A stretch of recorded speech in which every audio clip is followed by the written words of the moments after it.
Hello and welcome back to Anna Rose Reads the podcast. I am your host, Anna, and we've done it, folks. We have essentially made it close to the end of September, and it's bonus episode Thursday. It is with great sadness, but a little relief because I won't lie, this has been a good bit of work, that this is my last bonus episode Thursday of the month of September. You will still get an episode on Tuesday, but today's the last bonus episode, and it brings me immense pleasure to be sharing my conversation with Michael Wehunt, author of the debut novel, The October Film Haunt. You may know Michael from his short fiction. I believe the collection called The Inconsolables is the one that comes to mind super readily. That cover just feels iconic. So he's been around for a while. He's been, involved in horror, but this novel is his love letter to horror. His burst out the gate, this is why I love horror, let's get into it book. And let me tell you, the October Film Haunt is one of the most unique pieces of horror fiction that I've read in a really long time. It's metacontextual. It's got so much texture. It feels real and startling for all of the most insane reasons. And we get to talk about it. And I cannot thank Michael enough for being willing to go deep with me on this book that, means a lot to him. It's always a pleasure when you get the chance to do this deep of a dive on a book that is so unique as this. So I hope that you all enjoy this conversation. There's no spoilers, so if you haven't read it yet, you should be fine. But if you want to return after the fact, once you've read the book, whenever it is released on Tuesday, September 30th, I totally understand because we do talk a lot about the book itself. So sit back, relax, and I will chat with you guys after.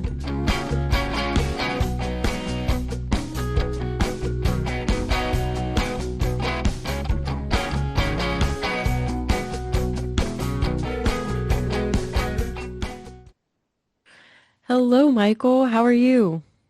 I'm doing great. Thank you. How are you doing? I'm doing great. I am thrilled to have you on the podcast. I just got through reading the October Film Haunt this past weekend, and I have all of the questions in the world. So I am just thrilled that I get the chance to chat with you. If people don't know who you are Michael Wehunt. You are the author of the upcoming October Film Haunt. But if you want to introduce yourself for folks who are not as familiar with your work, the floor is all yours. Sure. Well, I guess geography first. I live in the Atlanta area with my partner and my dog who's about to turn 11. So I wish she were turning 1 instead of 11, but that's the way life works. I've lived here all my life. I don't seem to be able to escape. Um, we'll see how that works out in the future in a political sense, but my family's still here. My partner's family's still here.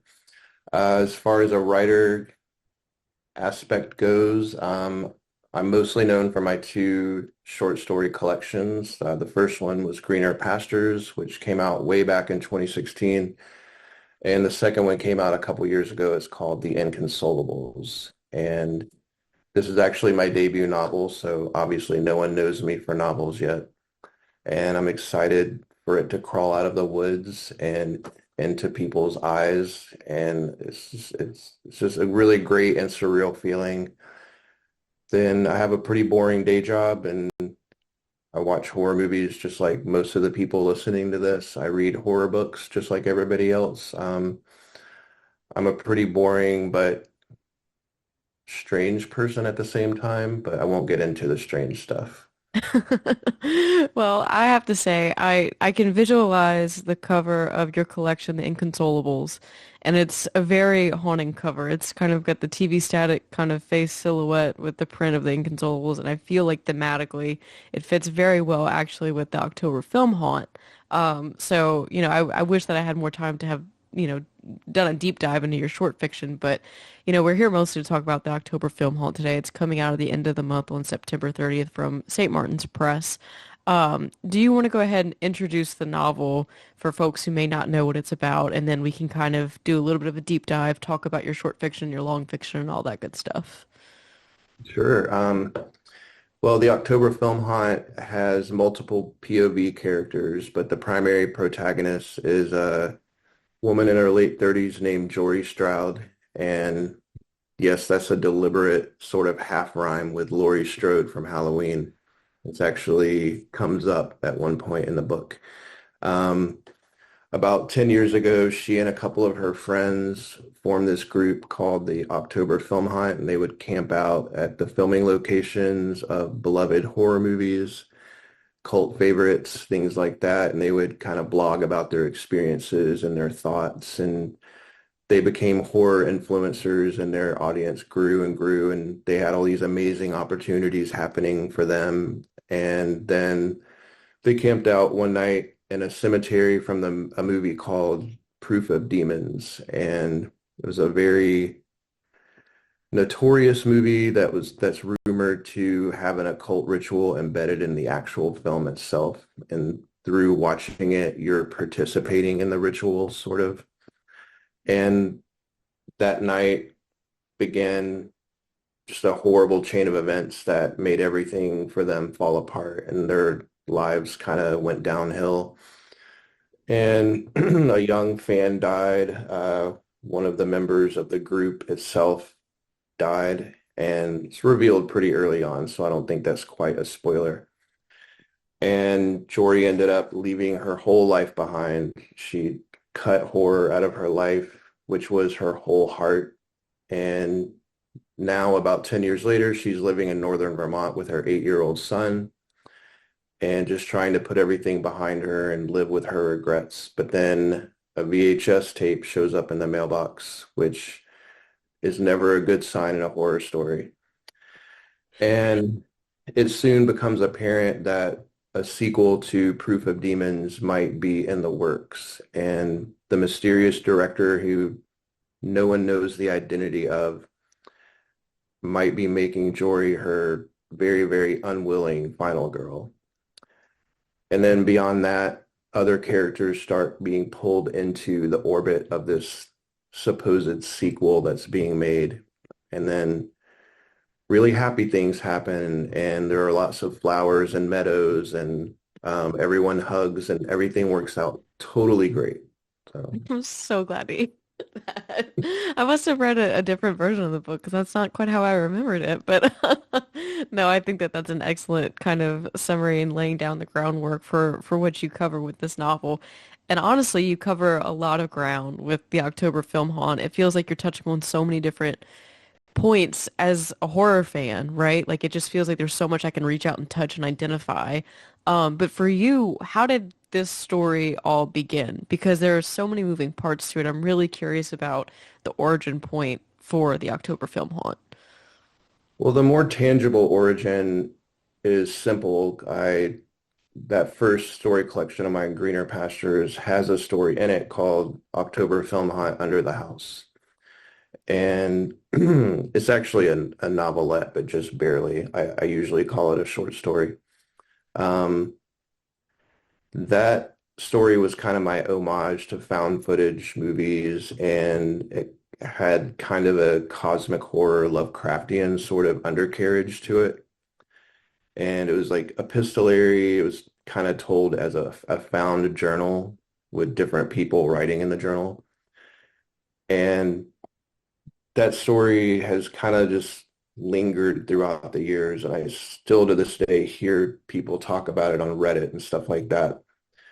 And so it was always there. I remember Adam Neville, the author of The Ritual and a million other great books, he told me once that he wished it had been a novel. So I think he planted the seed.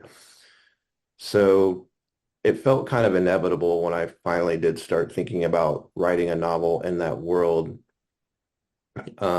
Though I will take a moment to say that it's not an expansion of the story. It involves a different movie, and the October Film Hunt group itself consists of different people than the one in the original story. So it folds the original story into it, but it's not really the same story at all. But I think the biggest origin of the book is a little more abstract. It's just I wanted to write a bigger just love letter to horror. Because I just love it so much, and I it's probably the thing I feel the most passion about in my life. Like even more than passion for writing and reading, there's just this passion for horror stories, whether it's films or books or just I love it so much, and it almost feels like a physical, tangible presence inside of me sometimes. And I wanted to just convey that and just give people this love letter to horror and try to incorporate the reader's love for horror as well, not just mine. And that's that's really where the meta horror element started really coming into my mind because I was thinking of my love for horror as almost like an entity that could separate and come out of me somehow. Um, so yeah, so there's the more tangible origin and there's the more abstract origin. And I just, all these elements started falling into place. Was really interested in taking two things that I love dearly and trying to put them together because I don't think it's done very much. And that would be slasher horror and occult horror. Hmm. But like, what if Hereditary and Scream were the same movie? You know, just to use two big obvious examples. And I was like really just amped by that idea and I was just turning it over and over in my mind. And meanwhile, I had this perfect framework for it and this story I'd written years before, and it just started clicking together. Yeah. I know in your afterword, your acknowledgments, whatever you want to call it, you mentioned the original story that you had, wrote and all that stuff, but I do feel like what you say about you loving horror so devoutly, like I feel the same way about the genre, and it felt very much in reading the October Film Haunt as like you had a fellow fan just kind of like grab you by the hand and say, "We're gonna go do this now, whether you like it or not. We're gonna walk through these really creepy woods together."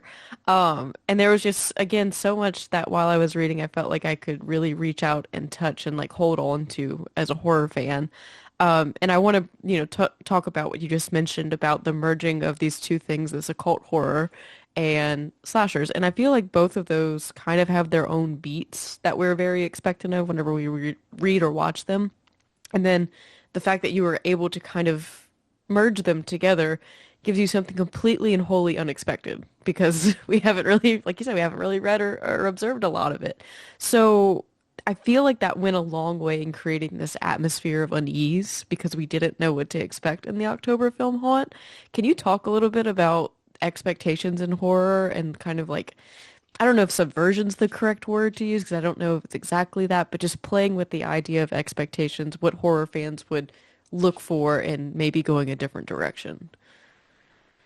Yeah, there's the simple concept of in a slasher, you typically have one human or human-esque enemy that is coming after you, trying to find you, trying to break into where you are.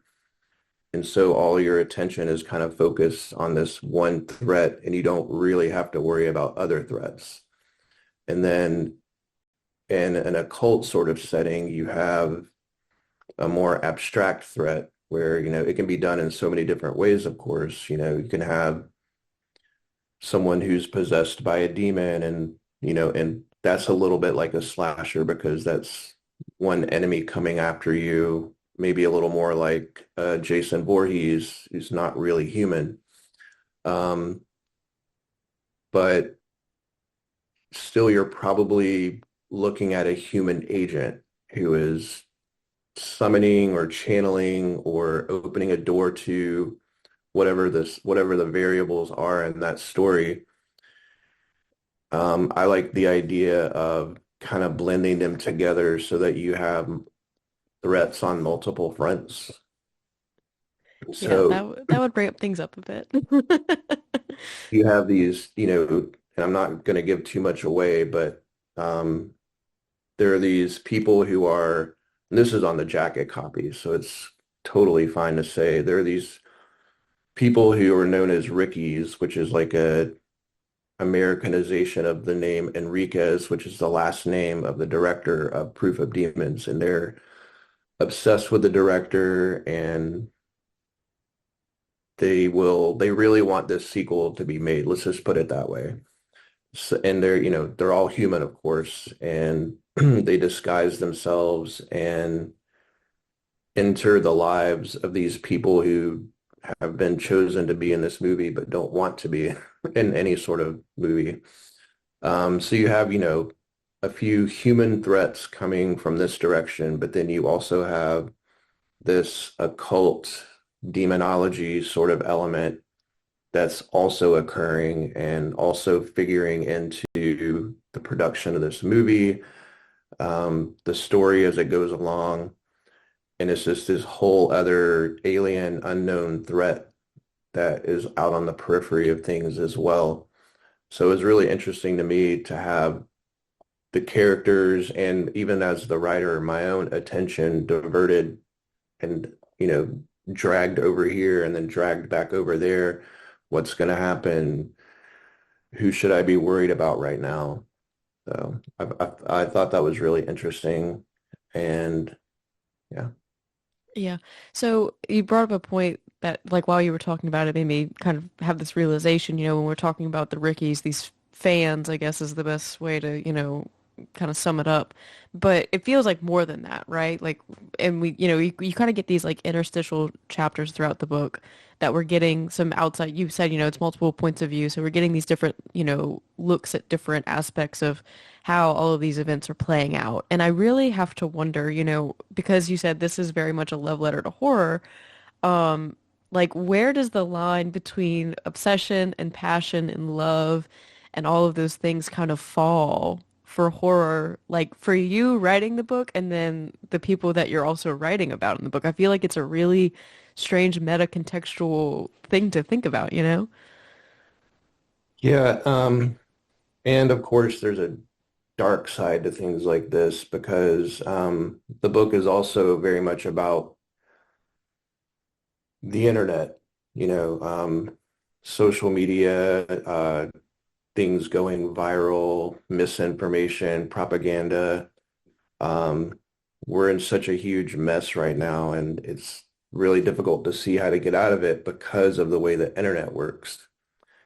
And I was wondering how that could be applied to an urban legend, say, something that is rumored but generally assumed to be entirely fictional. But in a new post-truth era, what if this same sort of political bias were applied to something like that? Could people in a substantial portion of the population or in this case, a fandom really start to believe in this thing? And um, a good real life example was the two girls who were obsessed with Slender Man and at least claimed that Slender Man was telling them to kill one of their classmates, and they did it. And this totally tragic story.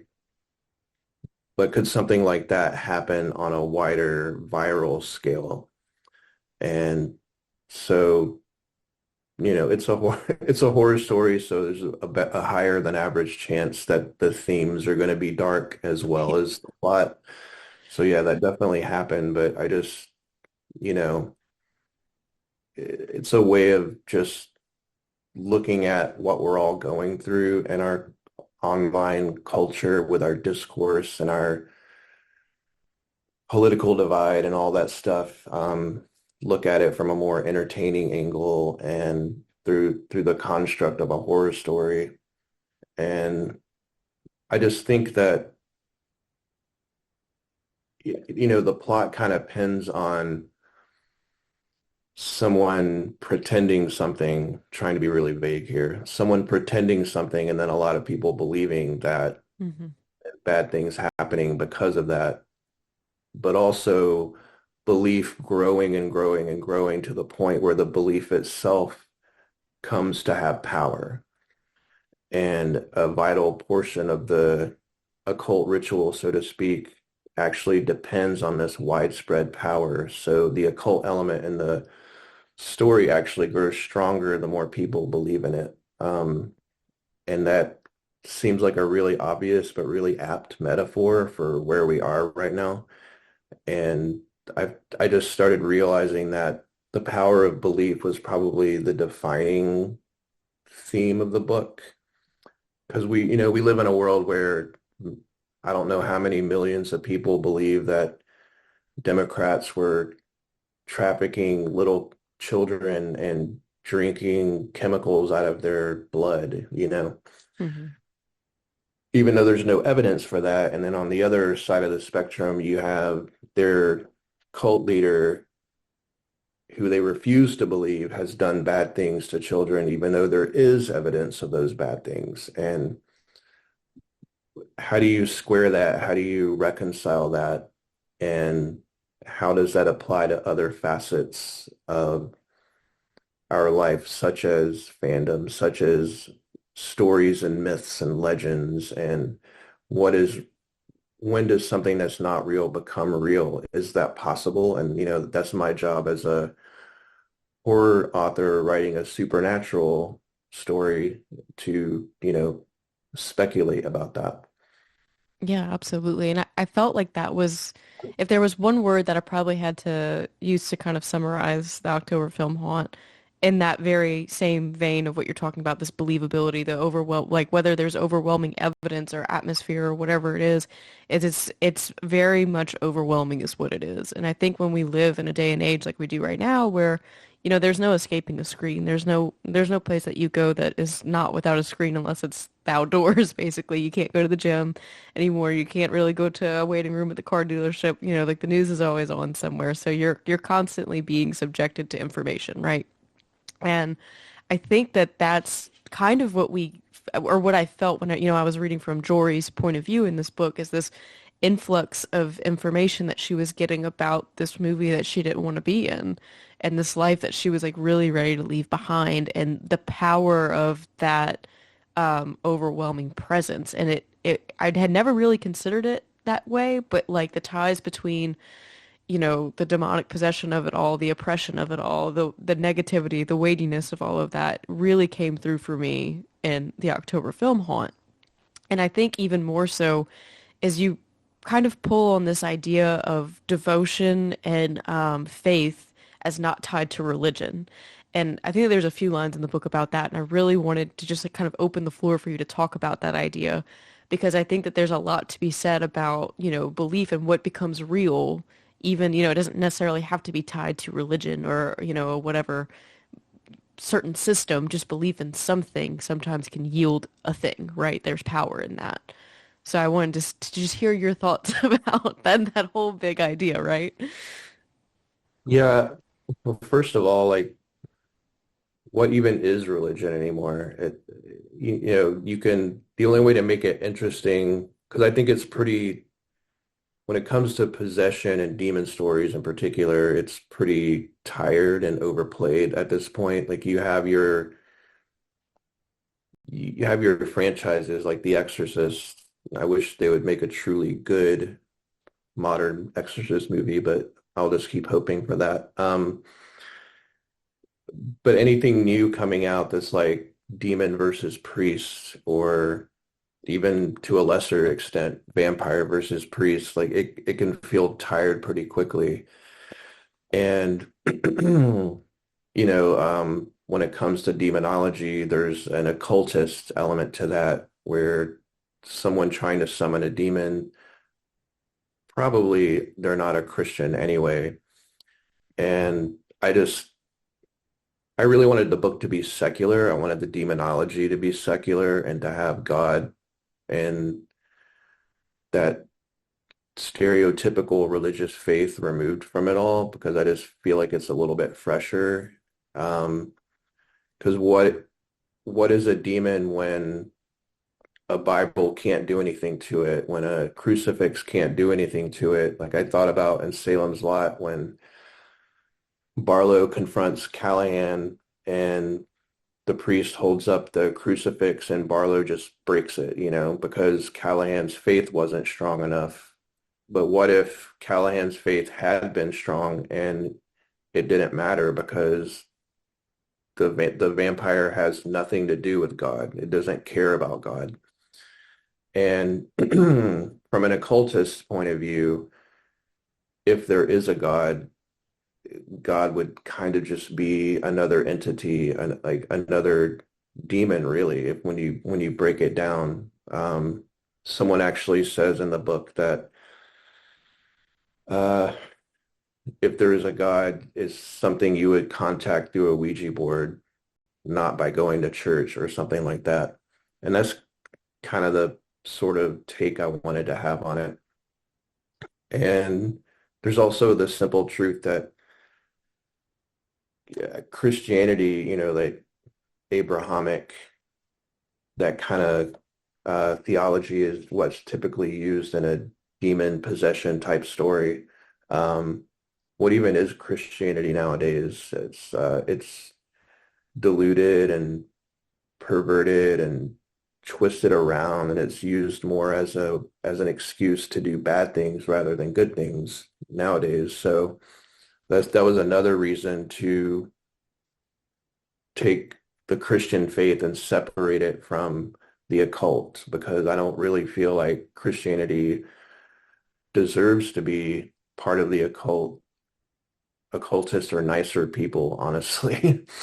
Um, so yeah, it's like, your typical Christian wouldn't be able to use Christianity to help them against a demon in today's world. It's just a meaningless routine they go through. It's a checklist they follow if they follow it at all. And going to church every Sunday is not going to help you. And that I wanted that hopelessness to be there, and that, I didn't want these old crutches that don't really mean anything in today's world to be available to the characters.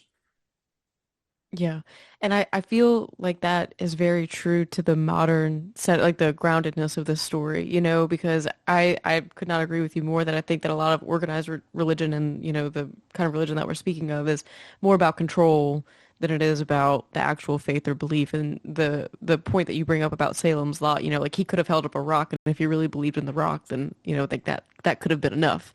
And I think that that's something that you really get out, with the October Film Haunt. In fact, you have a character, I don't think it's a spoiler to say this, who is like kind of staring down the demons and devils and like, I want to find you. And he, kind of struggles with that even. And it's a really interesting back and forth conversation that you have with the events that unfold and his own belief kind of in what, is real and what isn't. Um, and I kind of want to talk a little bit about, the fact that it is grounded in today. You have like real touch points about social media and all these different things. And you have to admit, you had many things in the book that had me stopping and looking up what was real and what was not.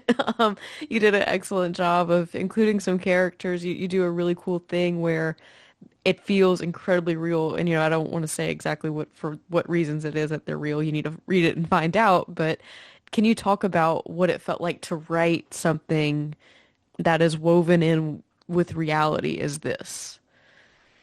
Right. Yeah, I made it a point when I was writing to, if I had a character talking about their favorite horror movies, they would list, say, three movies. Two of them would be real, one of them would be fake. Yeah, I was And Googling the fake one. uh, there's a Wikipedia entry in the book that has a couple of little snippets of interviews with film directors, and there's a fake one who's named after a real person, a real horror writer.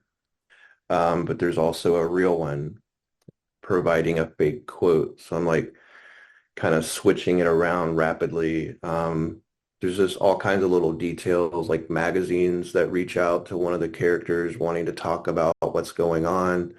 There's some real ones and there's some fake ones. And like you just alluded to, there's a character in the book who is a real person that most of you listening to this right now will know, I would imagine. And if you don't know this person, your kids probably do. Um, I just that that started off as a lark. It was almost an accident because here I was writing this, real fake meta horror kind of thing, and I had a character who played this specific important role, and actually had some POV chapters, and I thought I kept seeing what this character did in the book as something this real person would do. So like, why not just ask this person if I can write a fictional version of them? And they were really eager and excited about it. So I did it. And I think the real answer is that it just fascinated me. But I also think that it um, underpins what we were talking about before about belief and, believing something. So if I give you things that are real, I'll up your belief in what you're reading and just make it a little bit more real. And some things you're going to know are fake, but some things you might wonder. And I had someone else tell me that they looked up some things too, and it felt so real to them, which made me really happy. And I think in the end, it all comes down to that theme of the power of belief. Um, if I could get as close as I can get, which isn't close enough, but I have to settle for it, as close as I can get to actually bringing the story out of the book into the reader, then that's just such a cool thing to try to do. And that's that's kind of how urban legends are born when you really think about it. So that's a really interesting layer there, I think. Yeah, absolutely. And I mean, this is like a little bit of a personal tidbit, but right before I picked up the October Film Haunt, I don't know what possessed me, but I did do a double feature watching of the film's urban legend and the sequel, and I started reading. I was like, oh, there's a lot of thematic sense to what I've been taking in recently. It's a little disturbing how in line all of this has been. But, I think really what the October Film Haunt does really well, beyond setting the parameters for like the reality that we know, making you question what's real and what's not, is it also institutes that same kind of level of fear. There were many scenes that kind of got to me, just this imagery of like, I don't think this is a spoiler. This is just, like maybe a face in a closet. You don't know, like just kind of how it unfolds. This kind of very really grounded horror that we all know like as kids. Everybody's afraid of the monster under the bed or the thing in the closet, and just kind of ramping it up to 10 throughout the novel. What, and I feel like a lot of it too, it seemed very clear in my mind. It was a very clear visual image of like what the characters were seeing, and that's what made it so frightening. What was the inspiration around some of those like more frightening images or like those moments of, like maybe I saw something, maybe I didn't before we get into the full-fledged horror? Yeah, I think anybody who's read my short stories already knows that I really like to take tropes and just and I'm not unique in this way or anything like that, but I like to take tropes and like put my spin on them. And I also am really interested in taking the most obvious metaphor and using it where it kind of feels like it should be forbidden to me, but I'll do it anyway. Like I wrote a novella about a married couple who have been drifting apart and they don't really communicate with each other anymore.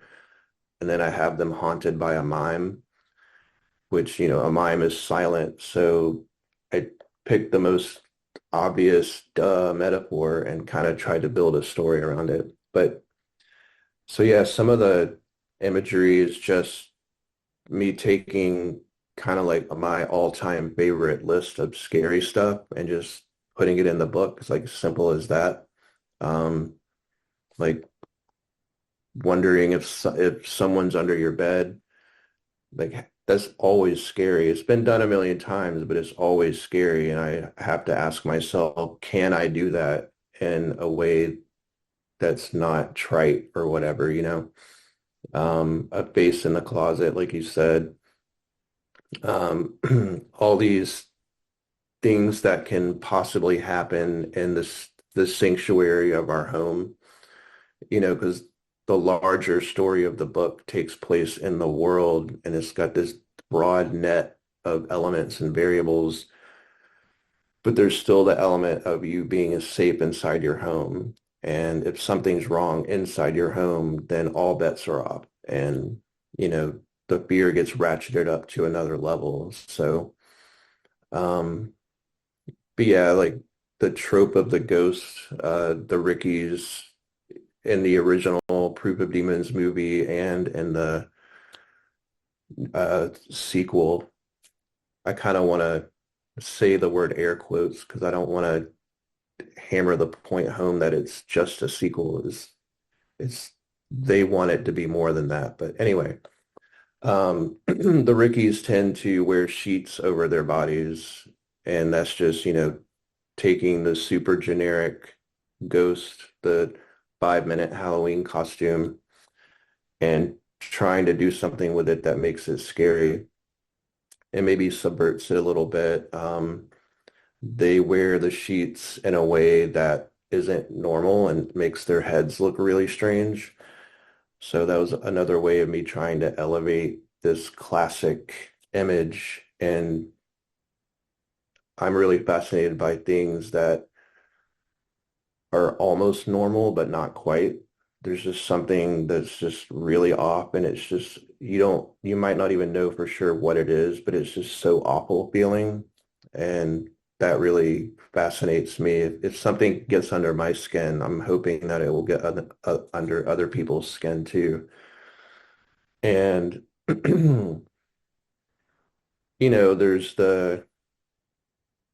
there's a sort of kind of take on the demon possession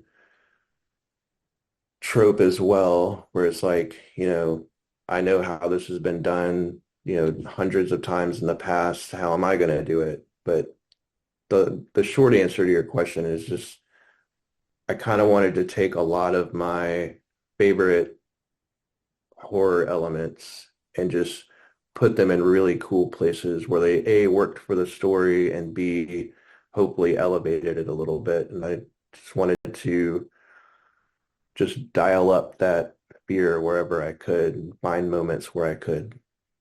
I would say that you succeeded in that endeavor. And, you bring up a really interesting point about, we all know, whenever you don't feel safe in your home, like you said, all bets are off, right? But I would even argue that you extended a bit further with the October film haunt because it is within the context of a horror fan, Jory, from her point of view, she knows like the beats that these people may be hitting. And she's like, well, surely they won't do this, but maybe they will. Like we are seeing it play out in real time. And I think it's just such an interesting way to experience this story. And the ever-present threat of violence or harm or, however you want to frame it. In particular, there's a supermarket scene that just like will live with me forever and ever because if I were to be walking underneath the fluorescent light of a supermarket and experience what you wrote in this novel, I don't think I would ever recover just because of the juxtaposition of the things, right? There's just something so eerie about the things that should be happening in the dark happening underneath fluorescent lighting. So needless to say, I think that those simple scares were significantly elevated with the October film haunt. And I have kind of a question, and it has to do with some of the maybe symbolism of the things that you chose to implement with the Rickies and, throughout the novel. You said there's the use of sheets, there's the use of like a crown kind of figure, there's knives, there's video cameras, there's all of these hallmarks for horror fans that are like, oh, that knife, it personally reminded me of Scream, right? Like when we see Ghostface with a knife, that's what we think of, or maybe Michael Myers. Um, but in particular, the crown, there's a crown motif that permeates the story, and I was really kind of curious if there was something greater symbolically happening there with that, or if it was just something that you felt like added to the horror of the appearance of those that are wearing it. It's funny that you single out the crown because it started off as just a callback to that original October film haunt story. In the film Under the House, that story revolves around. There's a scene where a dog walks onto camera with a crown in its mouth, and it appears again in the story, but it's most well known by fans in this story world as something that's just in a dog's mouth and the dog's acting very strange, and that's the moment where everything starts getting weird in the film. In the original story, the crown was never explained. That's one of the beauties of a short story is you can do whatever you want and you can just leave the reader with this like overwhelming sense of wrongness or strangeness and be like, bye, go think about that.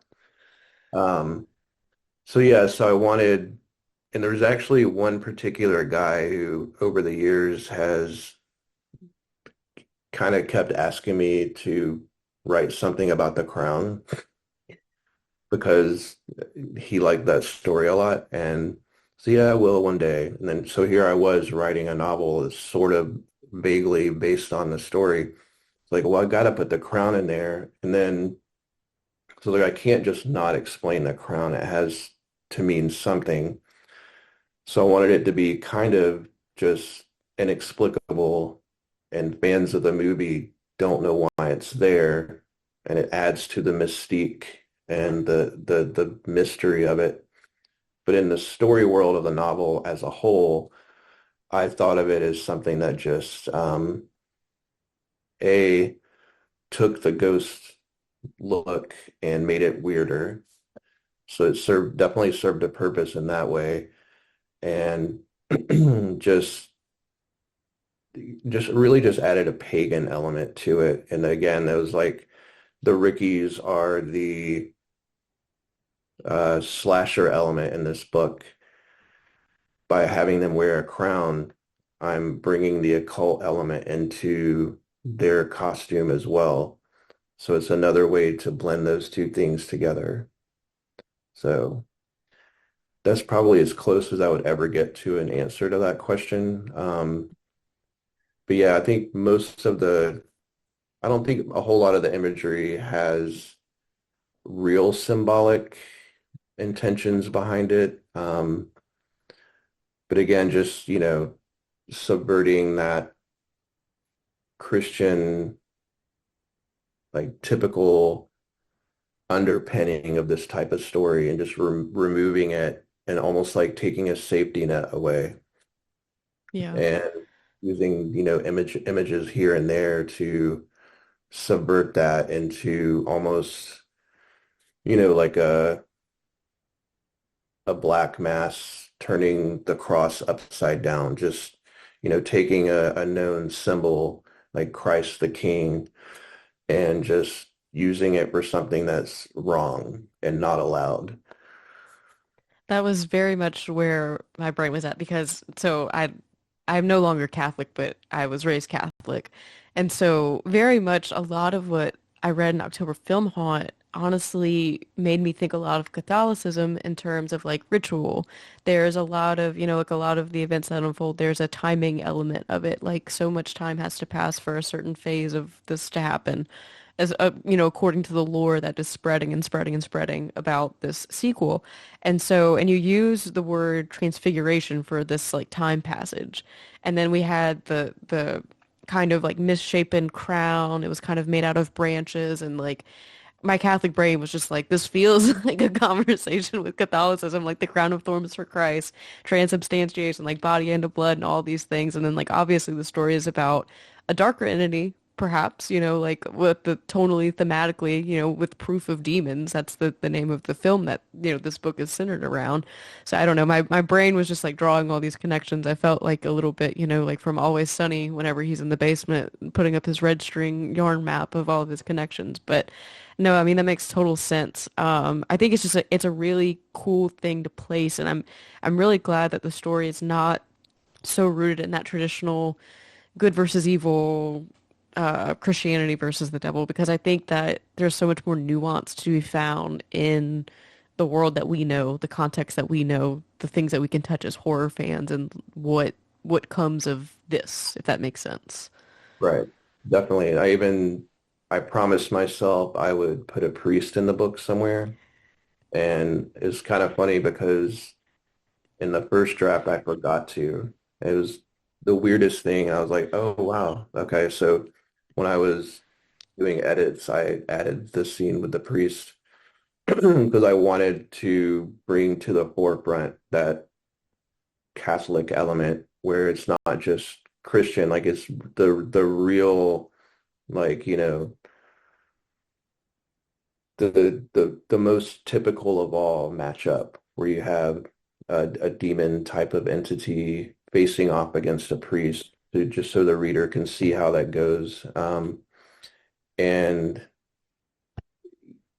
yeah, I was raised Southern Baptist, which is very, very, very different from Catholic, but I always had a fascination with Catholicism because it's so formal and it's so ritual based and everything's so complicated and it has so many different parts and steps. Whereas in my church growing up, it was basically just a preacher yelling for Yeah. an hour and 15 minutes and sometimes foaming at the mouth because they were speaking so loudly for so long. I saw some crazy things, but um, so the juxtaposition and the contrast between what I experienced growing up and this utterly formal form of Christianity, it made my desire to make it secular even stronger.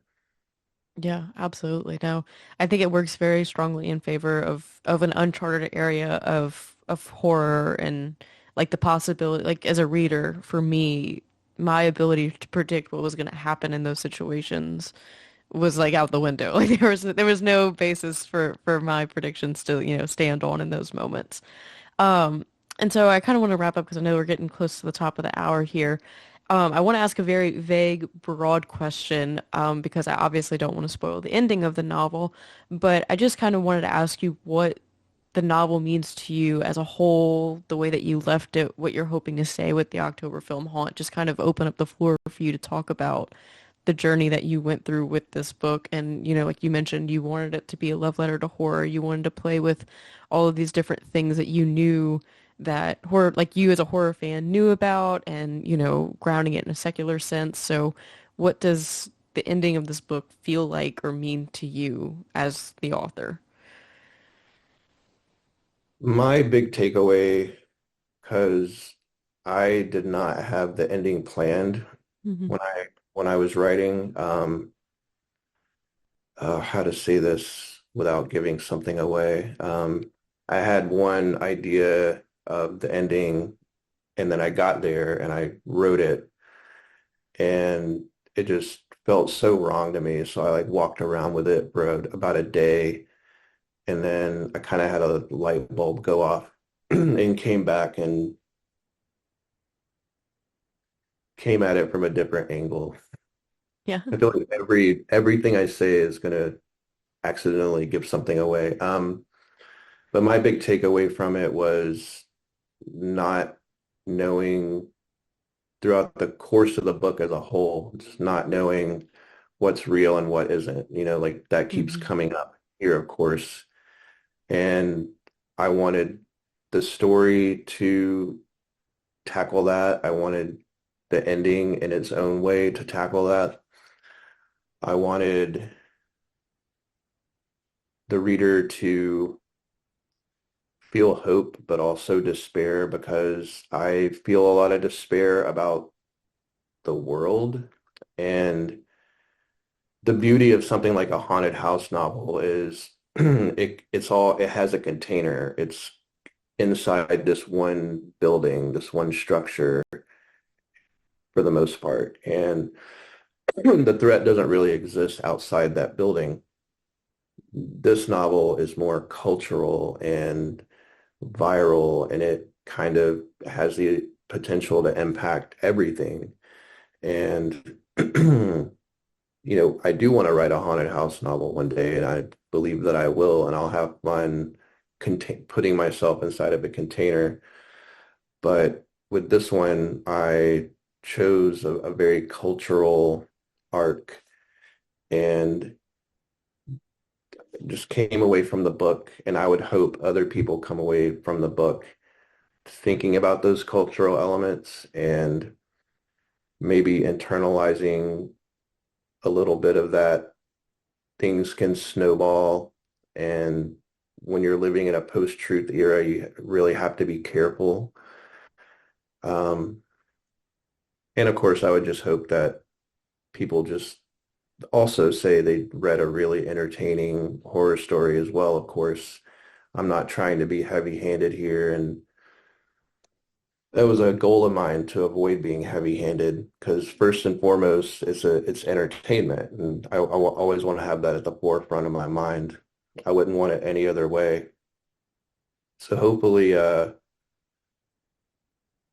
would prefer to have an oh shit moment and then have that followed by a grin of some sort and a little bit of head scratching, and then, still be thinking about it a little bit the next day. Um, but the book means to me,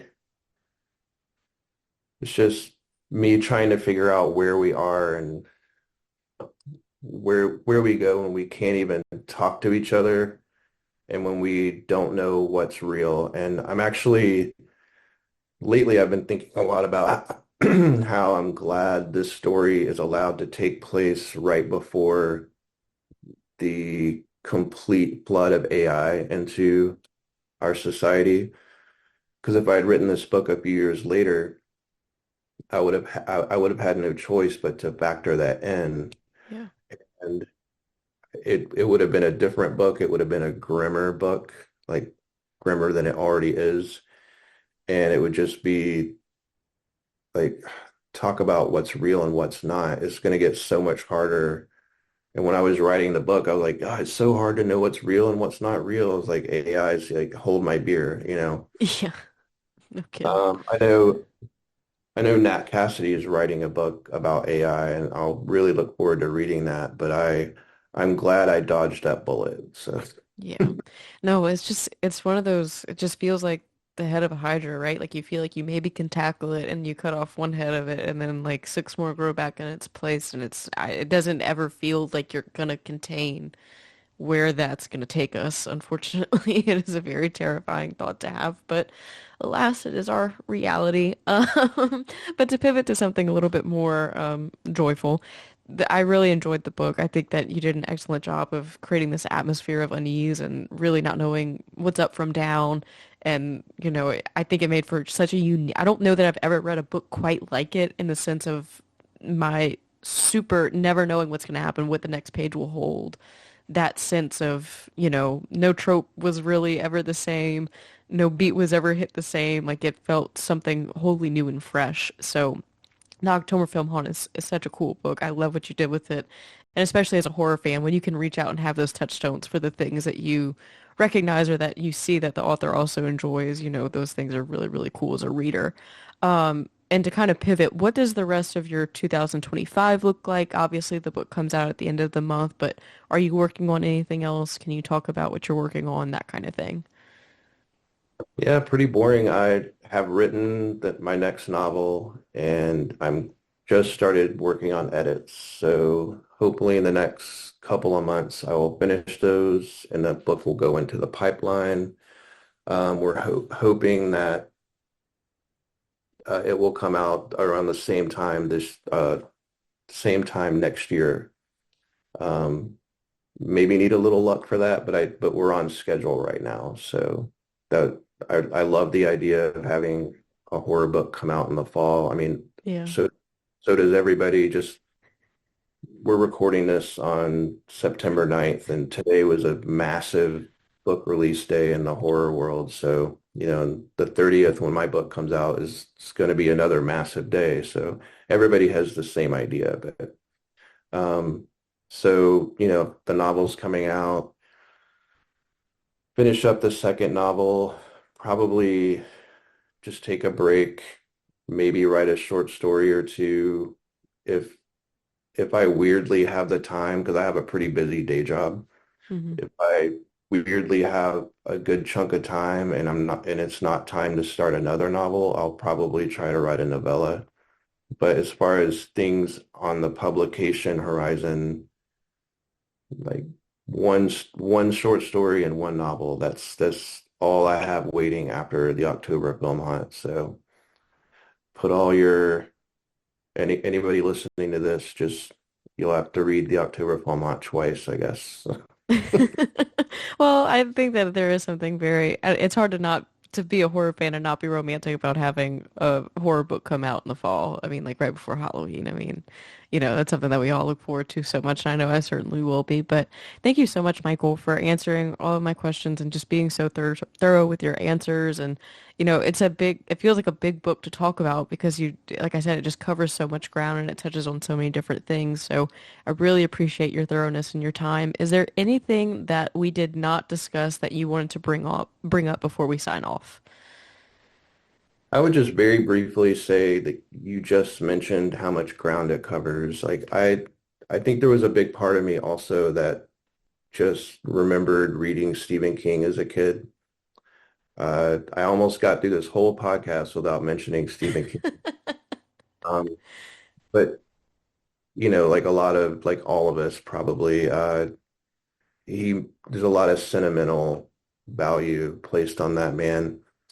And being a little kid, I started reading when I was 8, I think. But just reading these books that were a little epic and, had a larger cast of characters weaving this broader story. Maybe it took place over multiple cities. And I feel like that's a little bit missing in today's horror, like I think horror and Stephen King books too, not just other people's books, but horror writers have kind of started leaning in the thriller direction, which is great. I read great horror novels all the time. I don't want those people to stop writing them because I love them.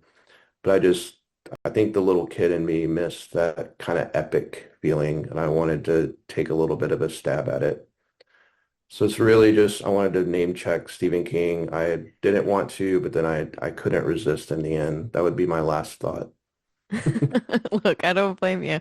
I have a lot of, sentimentality tied to King as well. I mean, there's just so much, so many discoveries I think that we all make as readers when we're reading his books. Like we find out things about ourselves when we read his stuff. I don't know what exactly it is what kind of magic, what kind of talent, what, formula, whatever you want to call it that he puts in his books, but I totally get what you're saying. But no, I totally relate. And thank you so much again, Michael, for everybody. The October Film Haunt comes out on September 30th from St. Martin's Press. You should pick up a copy and just thank you once again, Michael. I appreciate it. Thanks for having me. I really, really enjoyed it. Anytime.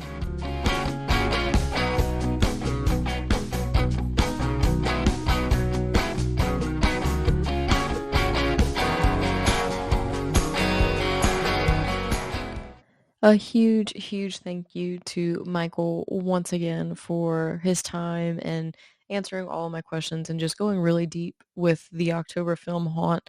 Like I said, it's a really layered and textured book whenever I introduced the episode. So getting to kind of get to these greater thematic points with Michael, hopefully without spoiling anything, was just an absolute treat. And I hope that you all have enjoyed our conversation about the book. Um, I am planning on going back and reading some of his shorter fiction, so that way, I have to know now about the beginning, the genesis of the October Film Haunt. So that's to be found in his short story collection. So I will be going back and reading those at some point. When I don't know exactly, but I just have to know more now. I simply need to know. Anyway, looking forward to next week. We will be returning back to a single episode per week schedule. And I don't think that what I'm about to say is hyperbole, personally speaking, but the episode that I'll be sharing on Tuesday is my conversation with Eleanor Johnson. She is the author of the nonfiction book Scream With Me. It is a look at feminism with the rise of American horror in the late 1960s to the 1970s.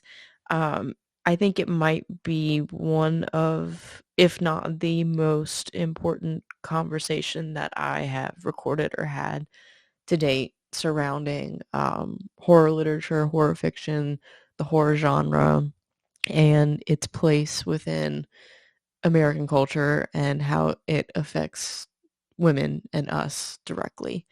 It felt a little bit like a heavier conversation for some obvious reasons once you listen to it, because we're covering heavy topics such as women's rights and equal rights and bodily autonomy and those things.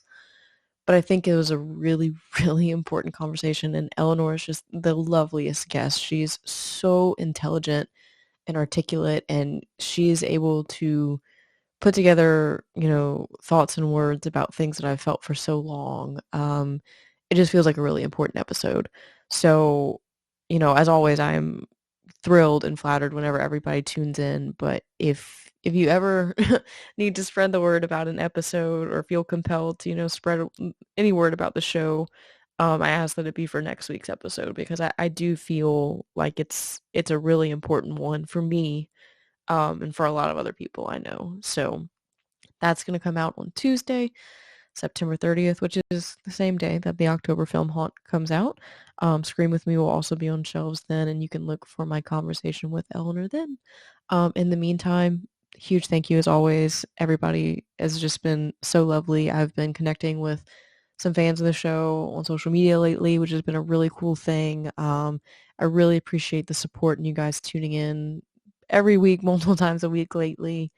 While I am a little relieved that I will get to take a break with double posting episodes in a week, um, I have been really thrilled and fulfilled to be able to share what I've been able to with you guys this month because it's just been such a huge banner month. So, I wanted to do what I could to support the genre in any way I could. So this in a way is my own love letter to horror. Until next week, guys.